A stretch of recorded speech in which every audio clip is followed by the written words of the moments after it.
Ce sont les plus anciens quartiers de la ville d'Aden, le quartier du Chadli, où se trouve la mosquée de Hussein el-Adal. Et pourquoi le quartier n'a pas le même nom que celui de la mosquée? C'est une bonne question. Peut-être ils le feront dans le futur.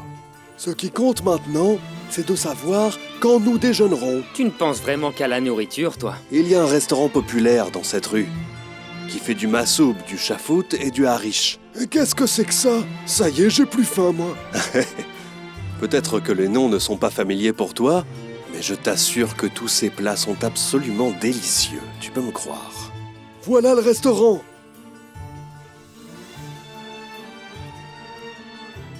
Comment tu as fait pour le voir au milieu de toutes ces boutiques? Eh bien, j'ai suivi mon nez. Allez, asseyez-vous. Que veux-tu manger, Ziad? En fait, je veux d'abord écouter la suite de l'histoire du barrage de Mareb. D'accord. En attendant le repas, je vous raconterai la suite de l'histoire, puis on dégustera le bon café yéménite. C'est parfait pour moi, capitaine. Grâce au barrage de Mareb, la terre est devenue généreuse et le bien s'est propagé sur tous ses habitants.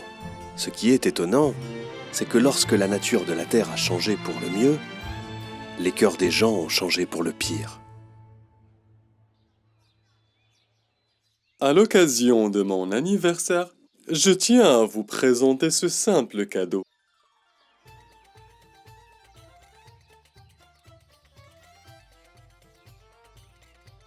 Que chacun d'entre vous choisisse le cheval qui lui plaira. C'est nous qui sommes supposés vous faire des présents, Votre Altesse Royale. C'est la même chose. Ce qui importe, c'est que nous soyons tous heureux. Ah, ceci est d'une grande modestie.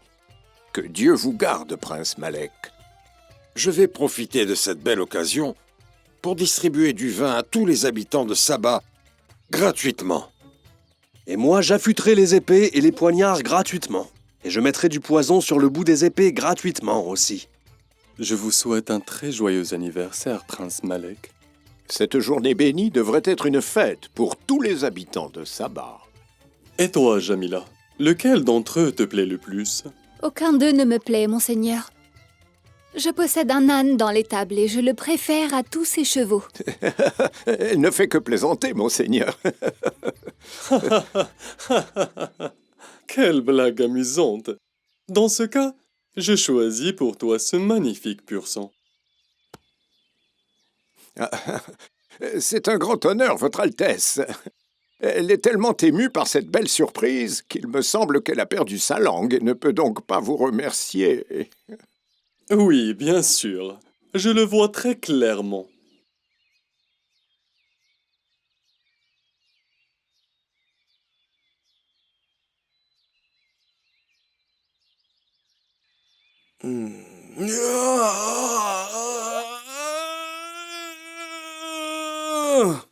Où sont les vêtements avec lesquels je vais entrer aux toilettes? Ah, où sont-ils, Tarifa? Les voici, ils sont là. Tu trouveras aussi les vêtements que tu vas porter pendant le conseil de gouvernement. Où est notre fils Malek? Il distribue les cadeaux pour les responsables dans le jardin à l'occasion de son anniversaire. Quel imbécile celui-là! Il est supposé recevoir des cadeaux et non pas en donner! En réalité, c'est mon idée. C'est pour que les gens commencent à l'apprécier et qu'il se prépare à l'accepter comme gouverneur dans très longtemps, bien sûr. Quoi? J'ai bien peur que les gens l'aiment plus que moi. Et pourquoi pas?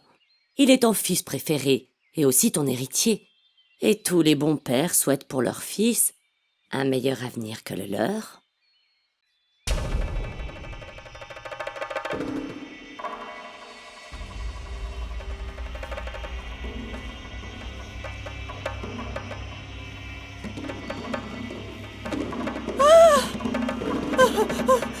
Une souris! Une souris! Tu nous as fait peur, imbécile! C'est juste une toute petite souris, ce n'est pas un lion qui va nous dévorer. Les souris sont plus dangereuses que les lions. Si ces souris vivent parmi nous, elles donneront naissance à une armée de rongeurs qui anéantiront notre agriculture et nous transmettront des maladies. Jamila, la fille du ministre, est parmi nous? Je vous en supplie, madame, allez informer votre père de ce grand danger, avant qu'il ne prenne de l'ampleur et se transforme en catastrophe. Je le ferai, bien évidemment. Je me demande d'où peuvent venir ces souris nuisibles. C'est le châtiment de Dieu pour le mal et la corruption. La présence des souris à Saba est devenue un très dangereux problème, Majesté, qui menace le futur de notre pays et toutes ses ressources. Pourquoi ne m'avez-vous pas informé du problème des souris à temps, monsieur le ministre? Je ne voyais pas l'intérêt de vous déranger avec une chose aussi banale, Votre Majesté. Mais moi j'ai peur des souris. Je veux dire, le fait de les voir me dérange. Il faut débarrasser Saba des souris, et définitivement. J'ai une solution, monseigneur. Parle, je t'écoute, commerçant d'armes. Je suggère que nous propagions du poison sur toutes les terres de Saba. Ainsi, nous pourrons nous débarrasser définitivement des souris. Mais nous empoisonnerons les récoltes aussi, et ceux qui en mangeront mourront tous. Eh bien, empêchons les gens de manger les récoltes de cette année. Nos greniers contiennent largement assez d'approvisionnement. Ça suffira à faire manger tout le peuple pendant une année. Que pensez-vous de cette suggestion? Je la refuse, Votre Majesté. Notre terre sera affectée par le poison pour une longue période. Et puis les fruits qui tombent du haut des arbres sont les plus coûteux. Et ce sont précisément ces fruits qui servent à fabriquer les vins. Et la solution? Comment nous débarrasser des souris? Nous donnons à chaque personne qui attrape une souris un cheval pur sang en cadeau. De cette façon, les gens se hâteront pour attraper les souris. Eh bien, c'est une excellente idée, mon prince. Les idées du prince devancent largement son époque. Il est notre espoir pour l'avenir de ce pays. L'idée semble tout de même difficile à réaliser. Comment fera-t-on pour avoir autant de chevaux que de souris? J'ai une suggestion, monseigneur. Parle, je t'écoute, première dame de Saba. Nous allons tout simplement élever un grand nombre d'hameçons. Et c'est quoi les hameçons? Vous, taisez-vous! C'est quoi les hameçons? Ce sont les chats. Tout le monde sait que le chat, par nature, est chasseur de souris. Il les dévore. Et grâce à ça, le problème sera résolu. Ah, quelle femme intelligente tu es! Cette idée me plaît beaucoup.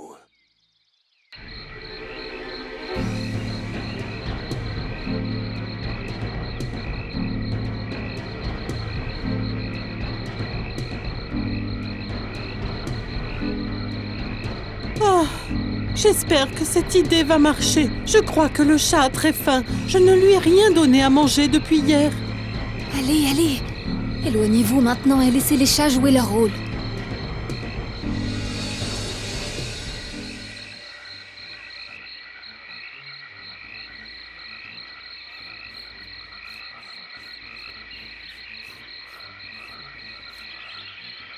Les choses semblent se passer exactement comme prévu. Laissez-moi voir par moi-même. Quelles créatures effrayantes. Je veux dire, elles sont absolument dégoûtantes, elles. Les chats attaquent, monseigneur. Toujours en attaque. Ils sont proches du but. Merveilleux. Formidable. La plus belle victoire pour les chats et la défaite pour les rats. C'est un jour historique dans l'histoire de Saba. Aujourd'hui, nous sommes réunis pour honorer les chats. Et parmi nous, la maîtresse des chats, la vertueuse Tarifa, l'épouse du roi. Je vous remercie. Merci beaucoup. Honorons ceux qui ont contribué à ce bien et donnons-leur la meilleure nourriture et surtout beaucoup de lait. Ces chats sont très courageux.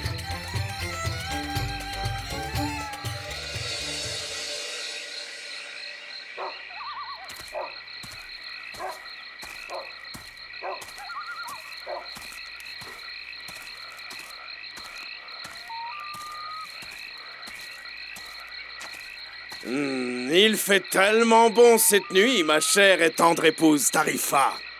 C'est la première fois que tu m'appelles ma chère et tendre épouse. Je me demande pourquoi. Parce que c'est la toute dernière fois que je te vois. Il semblerait que quelque chose de très grave va arriver. Est-ce que tu vas, mon roi? Attends-moi. Ne me laisse pas toute seule. Le bruit du tonnerre est effrayant. Où dois-je aller? Il y a eu du tonnerre, puis des éclairs, puis un choc à tout brûler. Oh mon Dieu, ce n'était qu'un rêve. Non, c'était plutôt un terrible cauchemar. C'est un mauvais présage. Il faut avertir le roi immédiatement. Maman, qu'est-ce qui t'arrive? Malek, est-ce que tu vas bien, mon fils? Je vais très bien, maman. Dis-moi, pourquoi tu cours dans le jardin à cette heure tardive? Je viens de faire un cauchemar horrible, mon fils. C'est certainement parce que tu as trop mangé avant de dormir, maman. Ce n'est pas le moment de plaisanter.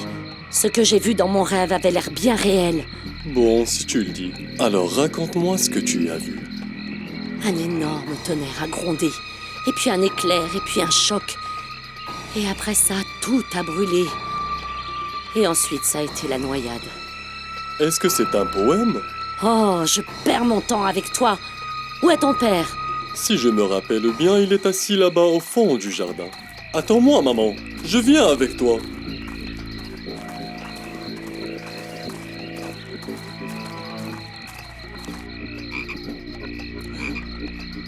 Est-ce que c'est l'effet du vin? Ou est-ce que c'est réel? Chut, parle moins fort, Malek. Regarde bien ces grenouilles. Et quand elles s'éloigneront du chemin, préviens-moi. D'accord. Compte sur moi. Oh, je n'en crois pas mes yeux.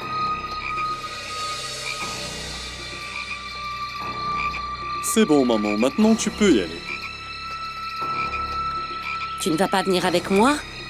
La vie est chère, maman. Et la vérité, ce que j'ai vu aujourd'hui me suffit.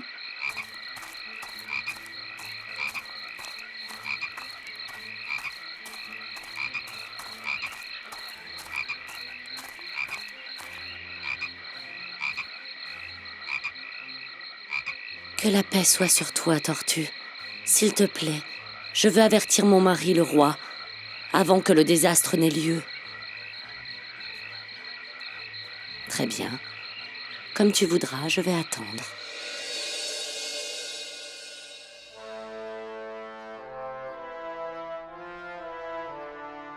Othman, personne n'entre chez le roi pour l'instant. À vos ordres, madame. Ni le ministre Baloul, ni personne d'autre. À vos ordres, prince Malek. Qu'est-ce qui vous arrive? Vous êtes devenu fou, quoi? Écoute-moi bien, Amr.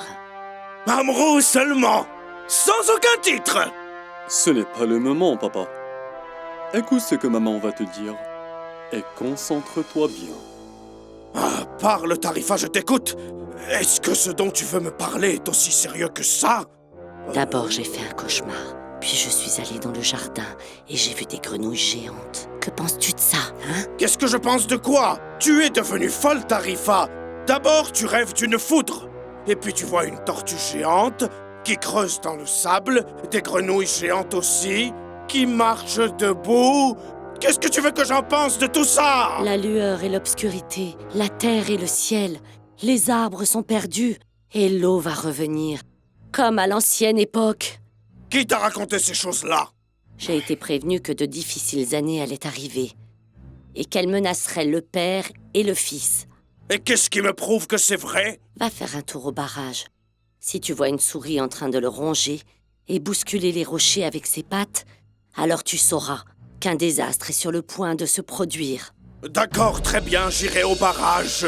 Mais juste pour te montrer que tout ce que tu dis n'est que superstition, des idées stupides, rien d'autre. Toutes les souris sont mortes. Les chats les ont mangées depuis longtemps. J'aimerais comprendre, Votre Majesté, pourquoi avez-vous décidé si soudainement de visiter le barrage? Ça ne vous regarde pas. Excusez-moi, je ne parlerai plus. J'espère bien. Je vais gravir tout seul cette montagne. Attendez, Votre Majesté. Je vais d'abord donner l'ordre aux gardes de jeter un œil, pour s'assurer qu'il n'y a aucun voleur ou bandit qui traîne par là. On n'a pas le temps de prendre ces mesures banales. Votre vie a bien plus de valeur que... Tais-toi! Tais-toi ou je te décapite! Est-ce que tu veux que je t'y emmène, papa? Toi, reste ici. Et s'il m'arrive quoi que ce soit, tu prendras les choses en charge après moi. Surtout, fais bien attention à ce que l'un de ces idiots ne me suive pas. Compte sur moi, papa.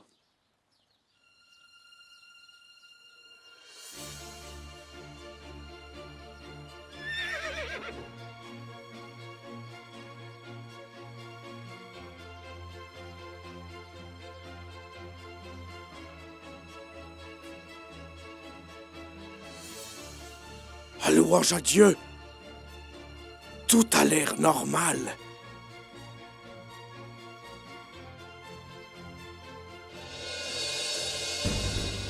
Oh! Mais qu'est-ce que... Oh, les souris sont de retour. Oh! Elles sont en train de déplacer un rocher que 50 hommes ne peuvent bouger. Ah, c'est la fin! La fin! La fin! La fin! Comment est-ce qu'ils vont affronter les souris cette fois-ci? Et qu'est-ce qui leur est arrivé? Énormément de choses, encore plus étranges que ce que je vous ai raconté aujourd'hui. Racontez-les-nous alors! Non, pas maintenant. Je voudrais savourer tranquillement cette tasse de café yéménite. Et après ça, me préparer pour la prière. Mais vous allez nous continuer l'histoire après! Si Dieu le veut.